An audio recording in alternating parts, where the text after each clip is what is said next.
Okay, so I'm going to talk more about UFC 137 and St-Pierre versus Condit. Carlos Condit lost to Martin Kampmann, right, back in UFC Fight Night 18, where he lost a decision. And that was a close fight.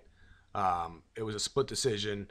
And a lot of times, split decisions, there aren't really real losses, especially when you count back. He hasn't lost since 2006. And he pretty much has 12 or 13 wins in a row if you exclude the Martin Kampmann fight, whichever way you want to look at it. So he has 12 or 13 wins in a row and one split decision. First, a good fighter. Martin Kampmann's also a good fighter, and he beat 12 or 13 guys. So that's pretty much what Anderson Silva's done. He hasn't beaten them all in the UFC, and he hasn't beaten them all with a title belt, but it's pretty good. So natural born killer Carlos Condit is he's no schlum. He's a pretty tough opponent for George St-Pierre.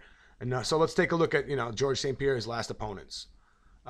He beat Jake Shields, which is a one-dimensional fighter, really not that good standing up, and right away he couldn't take down GSP, so it became a stand-up fight, and he really didn't look that good to me in that fight, George St-Pierre. He was saying that he couldn't see, and he really didn't want to complete rounds 4 and 5. Josh Koscheck, he just annihilated Josh Koscheck, so you got to give George St-Pierre credit there. I thought Josh Koscheck was going to be a tough opponent, and I thought he was good on the ground, good standing up, tough, and he served no purpose. He just had a big eye.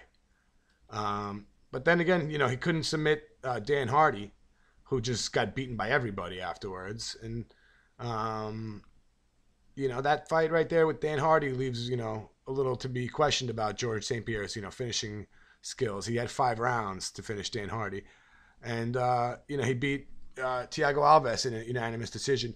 If you look back at the last fight, the Jake Shields fight, the one where he couldn't see that well, after rounds 4 and 5, he looked pretty good. I don't see why he couldn't see. He didn't look like a beat-up fighter. And then if you look at the scorecards, he really didn't beat Jake Shields by that much. He beat him by about a point. He almost could have lost that fight.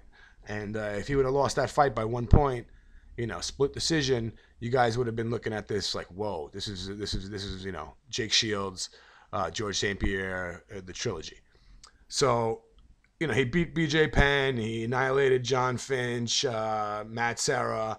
He's been beating people back since 07. And Natural Born Killer's been beating everybody back since 06. So both these guys have been beating everybody for years. But in this fight, I'm going with Carlos Condit because I get 4 times my money for Carlos Condit, and I really think he's going to hurt George St-Pierre. I think that George St-Pierre is going to let him slide. He's going to relax, maybe hit him, back off, and really give Carlos Condit the chance to hurt him. Once Carlos Condit hurts him, George St-Pierre, he might not be able to see, and he might tap from punches like he did against Matt Serra. So leave your comments down below. I know you're not going to like what I'm saying.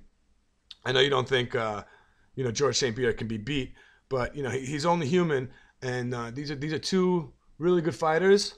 One of them does not want to be hurt. The other one's looking to hurt somebody, and you get 4 times the money if you bet on the guy who wants to hurt somebody. So I'm betting on Condit. I only really like betting on underdogs. It makes it more fun. And I try to pick the good underdogs. I don't pick out too many. This is one that I'm picking. So put your money on Condit.